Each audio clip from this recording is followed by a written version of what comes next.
Yo, Chow. Yo. I've set up a video for you. I can see that. Yeah, nah, you gotta come do a video with me, mate. Where? In the workshop. About what?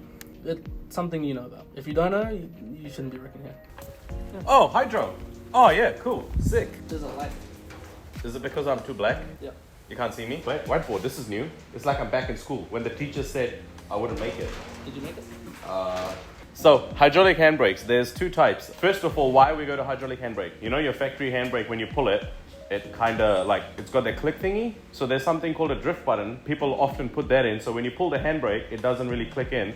So you can just keep yanking it. That's great for a street car or something like that. So that's that. That's your generic handbrake. This is a hydraulic handbrake. So this requires a bit more effort, but the results speak for themselves. It's a beautiful way to initiate drift, beautiful way to control your car, whether you want to get close, whether you want to get back to your line.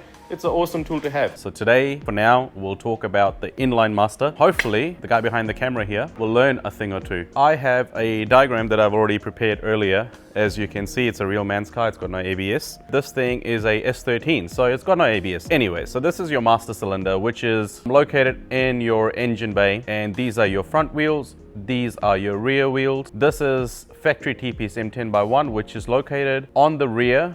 It's a male with a female T that looks exactly like this. And this diagram explains what a factory setup is. So factory setup would be front wheels going to the front wheels from your master. Rear wheel comes in, goes to your rear wheel. And this master is obviously inside. And these are all M10x1 outlets from your master as well. Now, keeping in mind, this is a JDM car. So for JDM cars, most of them, 99.9% of them are M10x1. Now, sometimes the T-piece is not a female, where it's a male in here. That's not a problem, it's still an M10x1. Now let's start how we're gonna put a hydraulic handbrake in here. Simple thing would be for us to remove the line that comes from the master that goes all the way to the rear. We have to actually disconnect this whole line. A lot of people like to keep this hard line so they don't have to run extra soft lines, or they like the fact that it's a hard line, it's much stronger on track. And when you do dip a wheel, it's not gonna break. You can definitely do that. Just make sure you check the line and make sure there's no dampening valve in here. Usually the dampening valve is in this line, but that's located in the engine bay. You can quickly remove that. Also would be an M10x1. So first and foremost, you have now checked your line. This is your car. You have now checked your line. There's no restrictions in there. So now you want to actually replace this to install your hydraulic handbrake in. So to replace this line is quite simple. You undo the fitting that's in here. You put a male M10x1 to -3 or -4 fitting in here, and then you run it all the way into your master. So let me draw a master and let me show you how you're gonna do that.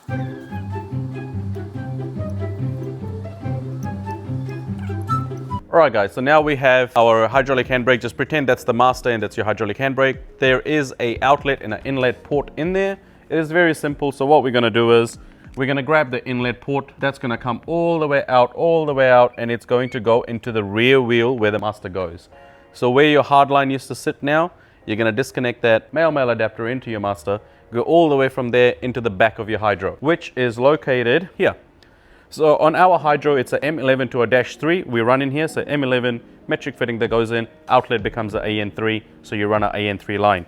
So this is your in and this is your out. So when I refer to that, I'm referring to these two ports. So out is very simple. Out's going to come out and it's going to go straight in to the rear wheel T-piece. Now this is the T-piece that is actually in a S13.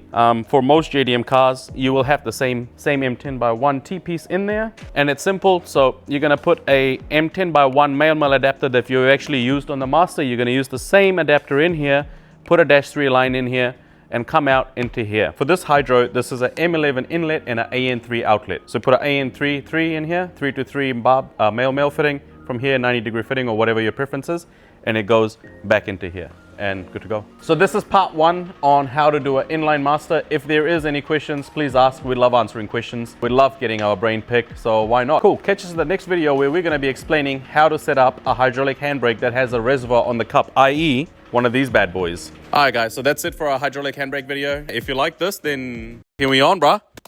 Beautiful, mate, beautiful. I want 5 of them right now, mate. NZKW.com, let's go.